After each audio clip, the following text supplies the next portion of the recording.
करिश्मा और तमन्ना था। तमन्ना बड़ी बहन थी और दिखने में बहुत खूबसूरत थी। लेकिन छोटी बहन करिश्मा का रंग सांवला था, परंतु वो बहुत ही ज्यादा गुणी लड़की थी।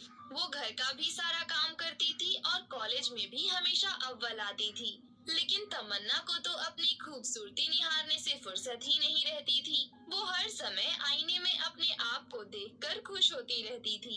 इसी तरह एक दिन, मैं चीज बड़ी हूँ मस्त मस्त, मैं चीज बड़ी हूँ मस्त। हाय, भगवान ने मुझे कितनी खूबसूरती देकर भेजा है। तभी वहाँ पर तमन्ना की माँ आ जाती है और कहती है, बस पूरा दिन आईने के सामने बैठकर अपने आप को निहारते रहती है। घर का एक काम नहीं होता तुझसे। तुझसे सही तो तेरी छोटी बहन है। कहने को छोटी है, लेकिन अपनी जिम्मेदारियां तुझसे ज्यादा समझती है। और एक तू है, खूबसूरती निहारने से फुर्सत ही नहीं मिलती तुझे। ओहो माँ, मैं इतनी सुंदर हूँ, मैं क्या करूँ? अब अपनी सुंदरता को बरकरार रखने के लिए स्किन केयर रूटीन भी तो जरूरी होता है ना। और वैसे भी सारा कॉलेज मुझ पर फिदा है। कॉलेज में लड़के तो सिर्फ मुझे ही देखने के लिए आते हैं। हे भगवान, कुछ तो शर्म कर। अपनी माँ से कोई ऐसी बातें करता है क्या? अरे माँ, शर्म गई तेल लेने, मैं जा रही हूँ कॉलेज। ऐसा कहकर तमन्ना अपनी छोटी बहन करिश्मा के पास जाती है और कहती है, ये क्या करिश्मा, आज फिर से तुमने ये सूट पहन लिया। तुम्हारा रंग गोरा नहीं है, इसका मतलब ये नहीं कि तुम अच्छे कपड़े नहीं पहनोगी। कम से कम तुम कपड़े तो फैशनेबल पहन ही सकती हो। तमन्ना, मुझे सिंपल रहना ही पसंद है। फैशनेबल कपड़े तुम पर ही अच्छे लगेंगे, मुझ पर नहीं। वैसे कहीं ना कहीं तुम भी ठीक ही कह रही हो। फैशनेबल कपड़े सुंदर लड़कियों पर ही अच्छे लगते हैं।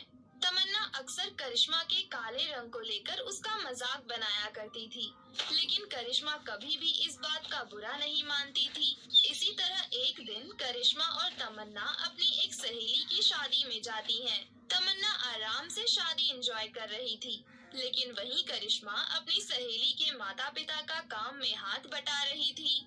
अरे आंटी जी, आप आराम से बैठ जाइए, ये सारे काम मैं कर लूंगी। आप जाइए, थोड़ा आराम कर लीजिए। सुबह से काम में लगी हुई हो। आप बैठो, मैं आपके लिए जूस भिजवाती हूँ। अरे बेटा, तू कितना ख्याल रखती है सबका। मुस्कुराती हुई करिश्मा वहाँ से चली जाती है। तभी आंटी के पास उनकी सहेली जानकी देवी आती है। अरे गायत्री, ये लड़की कौन है? सुबह से देख रही हूँ कैसे घर के कामों में लगी हुई है। कितनी ज्यादा संस्कारी लड़की है। अरे जानकी, ये मेरी बिटिया की दोस्त है। इसका नाम करिश्मा है, बहुत ही प्यारी बच्ची है। अपने बेटे के लिए मुझे बिल्कुल ऐसी ही लड़की चाहिए। तो मुझे इसके घर का एड्रेस दे दो ना, मैं कल ही अपने बेटे का रिश्ता लेकर जाऊंगी। गायत्री जानकी देवी को करिश्मा के घर का एड्रेस दे देती है, जिसके बाद अगले दिन गायत्री करिश्मा के माता पिता से मिलकर अपने बेटे से उसकी शादी की बात करती है। देखिए बहन जी, आपका लड़का बहुत अच्छा है। हमें शादी से कोई एतराज नहीं है, लेकिन हम पहले अपनी बड़ी बेटी तमन्ना की शादी करना चाहते हैं। क्या कहा आपने? आपकी दो बेटियां हैं? मेरे भी दो बेटे हैं। अगर आप चाहे तो आपकी दोनों बेटियां मेरे घर की बहू बन सकती है। गायत्री की बात सुनकर करिश्मा के माता पिता बहुत खुश होते हैं। कुछ दिनों के भीतर ही करिश्मा और तमन्ना की शादी गायत्री के दोनों बेटों से हो जाती है। शादी के बाद गायत्री अपनी दोनों बहुओं का बहुत प्यार से गृह प्रवेश करती है और कहती है, तमन्ना बहू, तुम्हारा कमरा नीचे ग्राउंड फ्लोर पर होगा और करिश्मा बहू का कमरा ऊपर वाला होगा। गायत्री इतना बोल ही रही थी कि तभी तमन्ना की नजर किचन पर जाती है और वो अपने मन में सोचती है, अरे ये क्या, किचन तो नीचे ग्राउंड फ्लोर पर है। अगर मैंने नीचे वाला कमरा ले लिया तो खाना बनाने की ड्यूटी मेरी हो जाएगी, जिस कारण मेरी सारी खूबसूरती खराब हो जाएगी।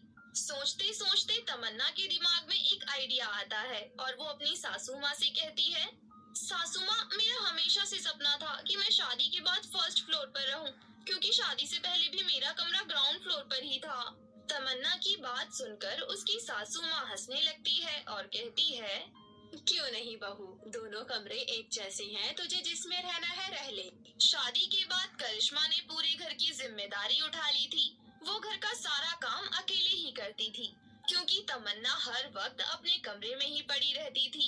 ये सब गायत्री देवी को बिल्कुल अच्छा नहीं लगता था। एक दिन गायत्री ने अपनी चुप्पी तोड़ ही दी और तमन्ना से बोली, तमन्ना बहू, करिश्मा कब से किचन में लगी हुई है।